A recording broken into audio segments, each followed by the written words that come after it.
नमस्कार, SBT news में आपका स्वागत है। पेश है 8 दिसंबर गुरुवार शाम 7:15 बजे राजस्थान की बड़ी खबरें। यूपीए चेयरपर्सन सोनिया गांधी आज 4 दिन के राजस्थान दौरे के लिए जयपुर एयरपोर्ट पहुंची। सोनिया गांधी एयरपोर्ट से हेलीकॉप्टर के जरिए सीधे रणथंभौर पहुंची हैं। कांग्रेस सांसद राहुल गांधी की भारत जोड़ो यात्रा के बीच सोनिया गांधी कल 9 दिसंबर को अपना जन्मदिन राहुल गांधी के साथ रणथंभौर में ही मनाएंगी। माना जा रहा है कि कांग्रेस की राष्ट्रीय महासचिव प्रियंका गांधी भी इस दौरान रणथंभौर पहुंच सकती हैं। तय प्रोग्राम के मुताबिक सोनिया गांधी 11 दिसंबर तक राजस्थान में रहेंगी। सोनिया गांधी का जन्मदिन कल 9 दिसंबर को रणथंभौर में Rahul Gandhi, CM Ashok Gehlot, PCC chief Govind Singh Dotasra, पूर्व डिप्टी सीएम सचिन पायलट, प्रभारी सुखजिंदर सिंह रंधावा के साथ मनाया जाएगा। इसके बाद सोनिया गांधी का राहुल गांधी के साथ भारत जोड़ो यात्रा में चलने का भी कार्यक्रम है। 11 दिसंबर दोपहर 2:20 पर इंडिगो फ्लाइट से सोनिया गांधी वापस दिल्ली रवाना होंगी। चूरू जिले की सरदार शहर विधानसभा उपचुनाव में कांग्रेस ने बड़े अंतर से जीत लिया है। यहां से कांग्रेस कैंडिडेट अनिल शर्मा ने भाजपा उम्मीदवार अशोक कुमार पिंचा को 26,696 वोटों से हराया है। वहीं आरएलपी उम्मीदवार लालचंद मुंड तीसरे नंबर पर रहे। कांग्रेस के वरिष्ठ नेता और विधायक रहे भवनलाल शर्मा के निधन के कारण यहाँ उपचुनाव हुए हैं। अनिल शर्मा को कुल 91,357 वोट मिले, जबकि भाजपा के अशोक पिंचा को 64,505 व आरएलपी के लालचंद मुंड को 46,753 वोट मिले हैं। सरदार शहर के विधायक चुने गए अनिल शर्मा यहां के पूर्व विधायक भंवरलाल के बेटे हैं। उन्होंने अपने पहले ही विधानसभा चुनाव में भारी मतों से जीत दर्ज की। इस जीत के साथ कांग्रेस के उपचुनावों में जीत के अपने रिकॉर्ड को भी कायम रखा।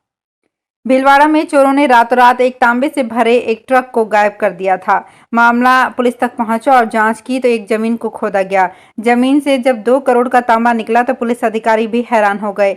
चोरों ने बड़े शातिर तरीके से तांबे को छिपा रखा था। मामला भीलवाड़ा के मांडल थाने का था। 25 नवंबर को बड़ौदा की इडाल्को कंपनी से एक ट्रक 2 करोड़ 75 लाख रुपए का तांबा लेकर रवाना हुआ था। ये ट्रक फरीदाबाद जाना था। इस ट्रक को जो ड्राइवर लेकर रवाना हुआ था वो भीलवाड़ा के शाहपुरा का रहने वाला है। 29 नवंबर को ड्राइवर इस तांबे से भरे ट्रक को मांडल थाना इलाके के शाहपुरा रोड स्थित श्रीजी होटल पर खड़ा कर अपने घर परिवार से मिलने के लिए गया था। जब वो लौटा तो ट्रक गायब था। मामला सामने आने के बाद कंपनी मैनेजर सुरेंद्र कुमार की ओर से मांडल थाने में मामला दर्ज करवाया गया। गुजरात में भाजपा ने 157 सीटों के साथ जीत का नया रिकॉर्ड बना दिया है। कांग्रेस ने 1985 में माधव सिंह सोलंकी की अगुवाई में 149 विधानसभा सीटें जीती थी। वहीं भाजपा ने 2002 के चुनाव में 127 सीटें जीती थी। इस जीत के साथ भाजपा ने दोनों रिकॉर्ड तोड़ दिए हैं। इस ऐतिहासिक जीत के बाद 12 दिसंबर को गांधीनगर में विधानसभा के पीछे हेलीपैड मैदान में सीएम की शपथ होगी। दिलचस्प बात यह है कि चुनाव प्रचार के दौरान पीएम मोदी ने कहा था, नरेंद्र का रिकॉर्ड भूपेंद्र तोड़ेंगे। चुनाव नतीजों में बिल्कुल यही नजर आ रहा है। भाजपा समर्थक जश्न मना रहे हैं। गुजरात की 182 विधानसभा सीटों में से भाजपा 157 सीटें जीती है। उसे 2017 के मुकाबले 58 सीटों का फायदा हुआ है। वहीं कांग्रेस को सबसे ज्यादा 61 सीटों का नुकसान हुआ है। पार्टी ने पिछली बार 77 सीटें जीती थी, इस बार उसे 16 सीटें ही मिली है। हिमाचल प्रदेश में कांग्रेस की सरकार बनती दिख रही है। इसके लिए सभी विधायकों को जीत के बाद तुरंत बाद कांग्रेस दफ्तर आने को कहा गया है। वहां से इन्हें अभी चंडीगढ़ ले जाने की तैयारी चल रही थी। मीडिया रिपोर्ट्स के अनुसार कांग्रेस चुनाव जीतने वाले अपने सभी विधायकों को प्रदेश से बाहर दूसरे राज्यों में ले जा सकती है, ताकि इन्हें भाजपा नेताओं के संपर्क से दूर रखा जा सके। विधायकों को छत्तीसगढ़ या राजस्थान भेजा जा सकता है। ऐसी खबर है कि रायपुर के मेफेयर रिजॉर्ट को बुक कर लिया गया है। हालांकि इसे लेकर शाम तक स्थिति स्पष्ट नहीं थी। पार्टी सूत्रों की माने तो हाईकमान ने छत्तीसगढ़ के सीएम भूपेश बघेल और हरियाणा के पूर्व सीएम भूपेंद्र सिंह हुड्डा को हिमाचल का ऑब्जर्वर बनाया है। हिमाचल कांग्रेस प्रभारी राजीव शुक्ला के साथ दोनों नेता शिमला जाएंगे।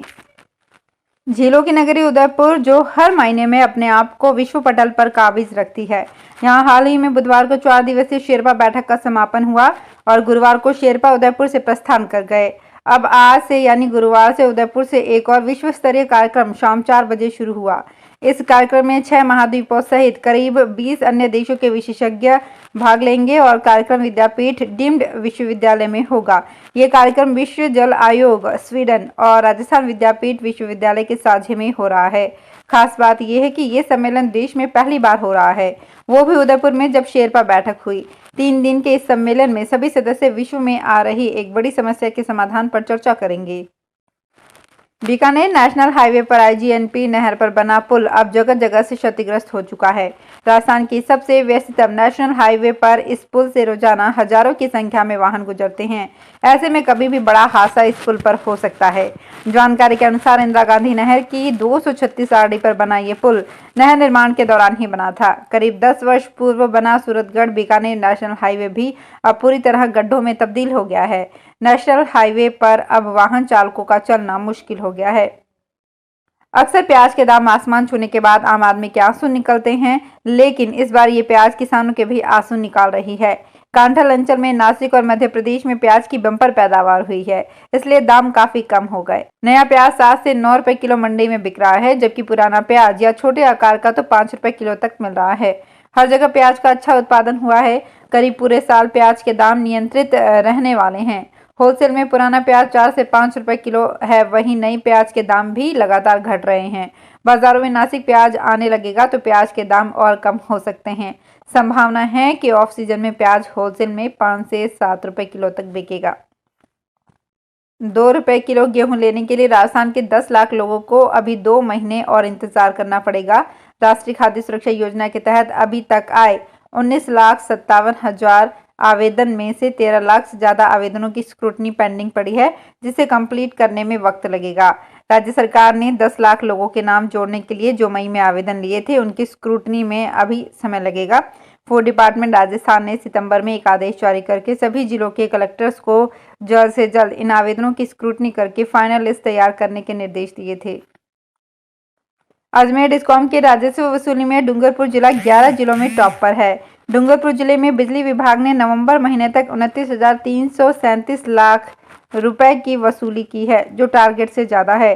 जिले में बिछीवाड़ा सब डिवीजन ने सबसे अच्छा प्रदर्शन किया है।